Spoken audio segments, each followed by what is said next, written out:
certainly working on filling out the coaching staff and the rest of the staff, and that's a process that has gone very well. A lot of pieces that we're extremely excited about. It is also still ongoing, and our plan is that once we wrap up the coaching staff, which we're getting pretty close on, then we'll make an announcement as far as roles, responsibilities, and do the entire group as a whole. But I can't say enough about the people that we've added up to this point, job they've done, and you can already see some of the cohesion within the staff, a lot of great energy, people that are excited to be here and be a part of what's going to happen here at USC.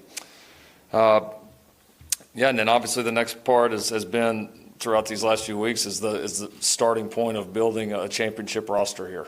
And in this day and age, there's so many tools and so many ways to do that, and in a lot of ways I feel like that's an advantage coming into the situation we're coming into, where a lot of this roster is going to turn over, and we're going to have a lot of flexibility. We're going to have the opportunity to really evaluate these pieces and make sure that they are the correct pieces, and that is so important. People ask, how do you change it? How do you get this thing going in the direction we all believe it can? And it starts with the people. It starts and ends with the people, having the right staff members, having the right players.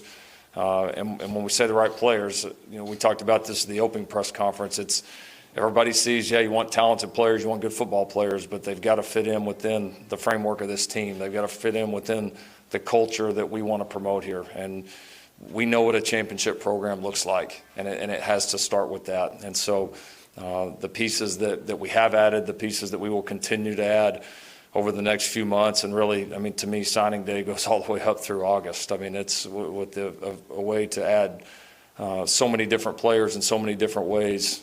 This roster buildup is going to be a process, and we're gonna be patient. We know exactly what we're looking for. We know the areas that we're not going to compromise, and we're not going to lose our patience or our poise and stray away from our plan of building an elite roster here. And you've got a staff, myself, everybody included, that are fully committed to that. Obviously excited to be able to announce a few of the guys that have signed with us up to this point. So I'll run down those guys, give you a couple of quick bullet points on our experience with them, and then certainly open it up to answer some questions. Atticus Bertram's, interesting story. Obviously, it was a guy that was committed when we got here. We had a chance to evaluate him. The challenges of evaluating an international player, especially when a lot of his career has been in the COVID era, is unique. But there are a lot of people in that world that we trust very much, and when you watch film of this guy, you can see an elite talent. There's no question about it, an elite talent. And as we've got to know the kid, been very impressed with his work ethic, his excitement to come to USC. I think he fits the bill of what we're looking for in that position. And obviously, punter position is not something that you're going to take every single year, so you've got to feel sure, and we certainly have that with Atticus. Zion Branch comes from a tremendous family and out of a great program there at Bishop Gorman. Safety that we've known for a long time. We're thrilled that this came together, and you talk about just the complete package. A tremendous young man, great student, and a very, very talented football player that we think fits great into our system, great into our culture, great into our university. Couldn't be happier about that.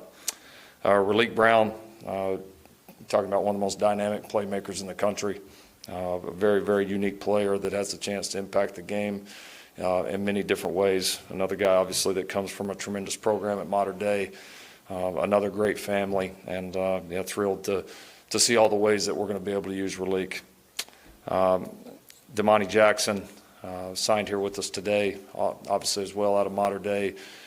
Extremely talented football player, one of the most talented players in the country at his position. The size of speed, or the combination of speed, size, and then just a natural confidence that Damani has is very, very impressive. And it was great to get a chance to spend a lot of time with him and his family here over the last few weeks, and certainly glad that this was the right fit for him.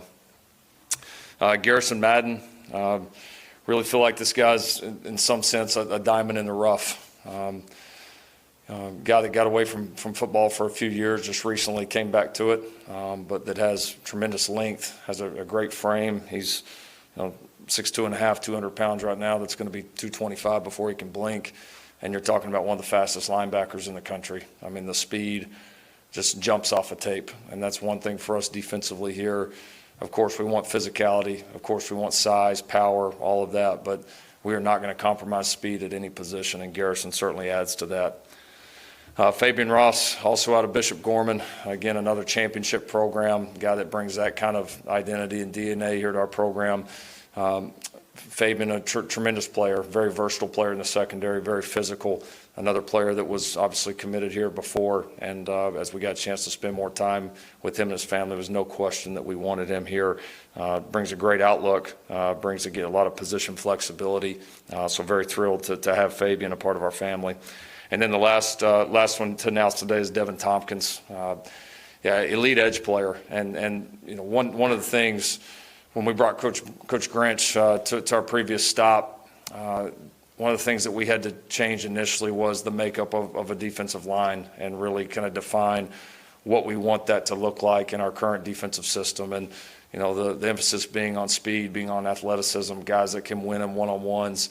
This is not going to be a two-gap defensive line. You know, this is not going to be somebody that we just try to hold off blockers so that people at the second or third level can make tackles. This is going to be a defensive front that we want to be explosive. They have to be productive. They have to be reckless. They have to impact the game for us to play the way we want. And we felt like Devin fit the bill. Elite length, tremendous athleticism. It'll be interesting to see how big this guy gets because he's still got a frame that he's going to continue to grow and get better and better. But we were thrilled to come in, have a chance to evaluate him and say, absolutely, we would have recruited him anywhere in the country. So that's our group right now for today. It'll be fun to see as this group evolves over the next few days, the next few months. But just know that we're very committed to building that roster. We feel like we've taken some tremendous steps and with many more to go. So with that, we will take some questions from you guys. When you're asking your questions, if you could please state your name and your affiliation so Coach can get familiar with everybody. We can start with Jim. Coach Jim Hill, CBS 2 KL9. Two-part question here. How has the recent rise in coronavirus cases affected your recruiting? And since you've been here, have you noticed how there are other recruits that want to maybe decommit from where they are and come here now because you're here? The most recent rise, as far as the virus, I can't say that there's been a huge impact yet. I don't know that we felt that. I think we're all still feeling the aftershocks of the, initial rise, just in terms of, evaluations. We started thinking the other day, we were in the staff room talking about the position we were in here in the last few weeks. You've got to make decisions. You got to make a decision on, all right, do we want to go try and sign 20 guys in this first signing period? There's been a lot of interest in people wanting to come here, but we said in the beginning, what our priorities are going to be for creating a championship roster here, and we said we're not going to stray from that, even though it's tempting. I mean, it is. It's tempting to want to come up here today and have 20 names on this list, but we know in the end that's not how you build a championship roster. It's about getting the right names. The numbers will come. But in part of that, feeling like the evaluations across the country are unique. They're different right now because we all missed out on so much time. I got to get out recruiting a little bit during our bye week this year, and that's the first time I'd been off campus recruiting in almost 2 years. Which is hard to believe. And so I think we're still feeling the aftershocks of that, but been fortunate this current wave, haven't felt it, and certainly hope that we all can avoid that. Second part of the question, I think, I know this, I recruited this state for a long time. We've been able to have a little bit of success recruiting it at some of the previous stops, but I always remember a sense in this, not just this state, but this part of the country, that when SC was good, it was going to be tough to beat. And when SC wasn't good, you were maybe going to have a chance to sign kids that deep down really wanted to go to SC, and maybe, the program just wasn't where it needed to be, or maybe where they felt like it was good enough to go. I always had that sense through all the years. And so, and certainly that was a factor in ultimately taking this job, and feeling like you can build one of the elite rosters in the country here. And I would say, now I haven't been here for a few weeks, even though it's it's still very early. You feel that sense. I feel like players in this part of the country, and obviously out there, we're going to assign players from all over, but the majority of players that we are going to assign are certainly going to be from this part of the country. And I still feel that deep down, the majority of players around here, they want to play at USC. But the flip side of it is USC has to give them a reason to want to follow through with that. And that's our job. Our job as coaches. It's our administration's job. That's our fans' job. Again, anybody associated with it, you have a hand in it. And if we all point in the same direction and we all push, all do the things we need to do, we can create something here that I think is going to keep a lot of the great talent in this part of the country right here. Ryan Abraham, USCFootball.com. Obviously, the timing of the early signing period is kind of challenging when you just take this job a couple weeks ago. What was the message, how was it received from some of the prospects that you talked to, maybe as a representative of Oklahoma a few weeks ago, and now you're talking to them as the USC head coach? The last 3 weeks as I've done media opportunities, I think I've honestly done my due diligence on speaking about my former institution. I think everybody knows how I feel about that place. I've made it, very clear the feelings that I have there and always will. At some point, I've got to draw a line in the sand and say this is about USC and USC going forward. So I know this. It's been great to walk into homes and represent this university. It's been great to walk into homes and see the genuine excitement that people have about this program and where it has been and where we all feel like it can go. Because I think, again, no matter who you are across the country, everybody knows what this thing can be. I think everybody across the country that knows anything about college football realizes that. And I think people feel a lot of excitement and momentum. And so it's been great to do that. It's been great to walk in and be able to represent a great university that's one of the elite degrees in the country. I mean, that has been, it's cool when you can walk into a home and really feel like, we can put something in front of your son that is very unique on all parts. And we're still just learning about it. But you can see the impact that this place can have. It's very apparent in every home that we're in and every conversation that we have. Obviously, it's a tall task to rebuild an entire recruiting class in just a matter of 2 weeks or a little bit more. What are the difficulties for you guys given that kind of compression of the early signing period, and how do you assign expectations within the building for kind of building that class when you don't have a lot of time, and obviously that's kind of a deadline at least in people's minds? Yeah, I don't think you focus on the big picture. I think we set. I don't know that the expectations is that we build the correct roster one piece at a time, and that we don't cut corners. We don't sign guys just to sign them, just to say that we signed somebody, or try to win.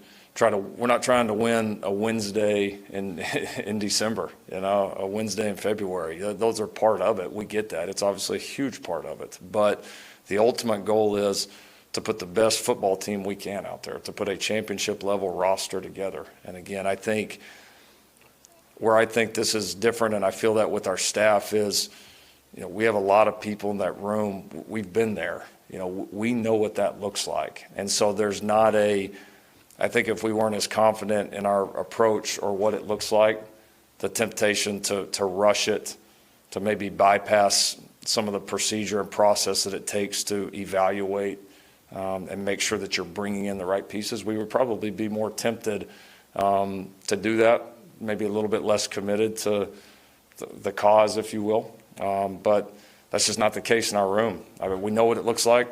We're not going to settle for anything less. And we understand that it's a process, and it's one that we're fully committed to. Antonio Morales from The Athletic. How did you find out Damani was signing with you guys, and how much does that help you going forward with Southern California recruits to keep the top behind? He just called us and told us. I don't know that it was anything overly dramatic. Obviously, we were thrilled that he had chosen this place, and probably most excited of just how when he did call us to tell us how all in he was, I mean, there was zero hesitation. I mean, this is where he wants to be. This is where his family wants him to be. He has, I think, total belief and, really shares our vision about what this place can be. And that's what you want, whether it's a guy you're signing, whether it's a current player on this team. There has to be a shared vision. And there has to be just a crazy dedicated belief within everybody that if we all work together, we can get this done. And Damani certainly adds to that. And as far as recruiting in this area, I mean, he's getting the best ones obviously is a huge, huge deal for us. And I think does it send a message? I'll let the outside decide that. But I don't think Damani and a few of these others they would not be signing here unless they felt the momentum of this. And in a way, the younger players out there, we hope they follow. Lincoln, Adam Grossbarger, County Register. As you evaluate and decide how to round out this class, are there any position groups that you feel would benefit more from transfers rather than true freshmen? I would say this on the transfer portal. There's not any position that we wouldn't consider right now. I just think when you're in the position we're in, you're talking that we may overhaul 35, if not even more spots on this roster. I mean, that's a huge overhaul. I mean, when you figure a travel college roster is 70, I mean, it's major. And so obviously the transfer portal is going to be a part of it. There's no question about it. We'll have a lot of the same mindset with the transfer portal in terms of making sure we're bringing in guys that are right for the culture, along with guys that can make a difference on the field. But we'll continue to have a lot of interest there, and we'll set our standards high, and we won't compromise those. But yeah, to sit here right now today and say that we would have a position that we wouldn't look at it, I couldn't say that. I would say we're open for business on all accounts. What was your name again? Sorry. Dylan Hernandez. Gotcha. You mentioned at the beginning of this press conference and also at your introductory press conference that, with all the different ways that you could, add pieces, that maybe the turnaround won't take as long as some people expect. Over the last 3 weeks, as you've gotten a better feel for maybe what the SC brand means here locally, has it given you a clearer picture on that timeline? And if so, when do you expect to be nationally competitive? I would say this. I was very excited as I got to spend time with the current guys.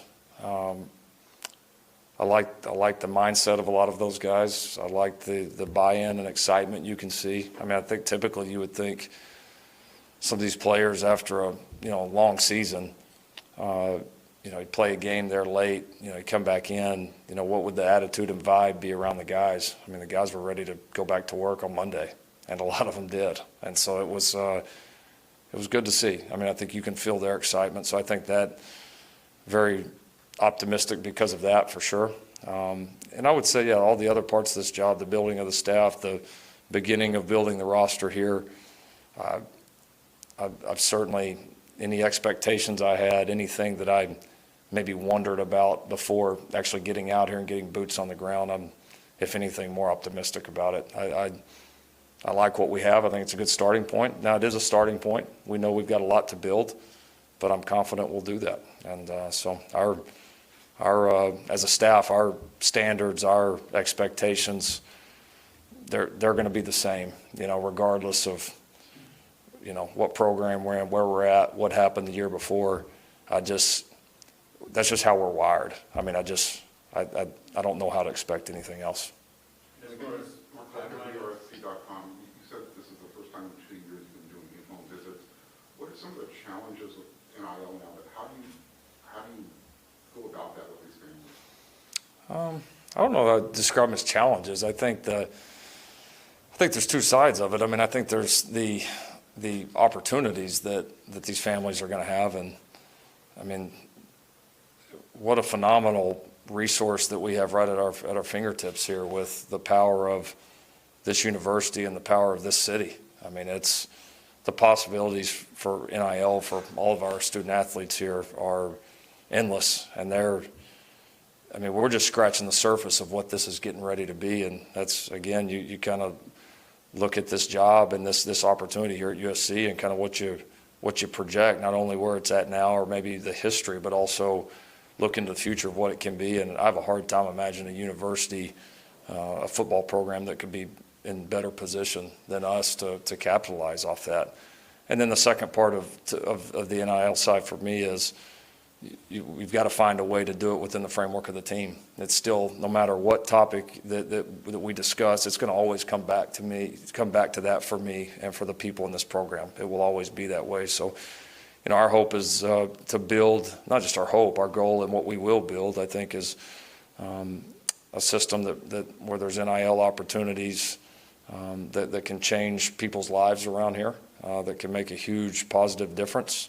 And to take advantage of all that this place has to offer while doing it within the framework of the team, and that always being the number one thing. And I fully believe that you can have both, and I know we'll have both here. How would you describe, personally, how would you describe these last couple of weeks, getting here, trying to finalize the staff, trying to put the blame on this recruiting class? Like, what has that been like for you? It's been a lot, but it's been fun. It's a new challenge. It's exciting. Every day you get up and you feel like you've got 1,000 things to do, and then you lay your head down at night and the list just kind of keeps growing. But it's fun. It really is. The people here have been so good. There's just an energy on this campus. There's an energy in the city that you just feel right now. Got a chance to meet a bunch of the former players. They've been fantastic. I think everybody wants this in a bad way right now, which is a great mindset for everybody to be in. So it'll certainly feel good to get the staff more finalized. That's obviously been a big part of it. And you feel like you get your people in place. You define roles where everybody can take off in the same direction and just go to work. Eager to hopefully wrap that up here pretty quickly. But it's been great. It really has. It'll. We'll all catch our breaths here at some point. But I say we're kind of running on adrenaline and excitement about this opportunity right now. And I think there's, feeling a timeline of and a pressure to our team. We've had a chance to meet with them a few times, and we've talked to them a lot about our expectations for them as a staff, what they're going to be asked to do, things that we're going to do that are going to change the way that this program is run, the way it operates, and ultimately the success that this program experiences. But in the same time, they've got to expect the same thing from us. And so I think feeling that constant pressure and that sense of urgency to make sure we have everything in place for our guys to be as successful as possible really drives us, man, because we got a lot of guys that want to work and they're ready to go. And so we've got to have everything in place and ready for them, and we won't stop until we do. Lincoln? We'll do one more here, Ryan. Any other questions?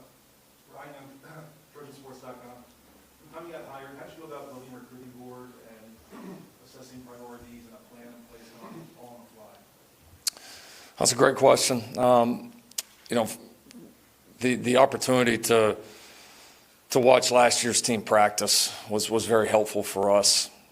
Just to be able to get on the field, see some of these body types, see some of these skill sets, watch the way that the guys worked. I can't tell you how valuable, what an advantage that was. And we spent a lot of time early, kind of in between flights and all the travel that was going on, really pouring into the evaluation of tape.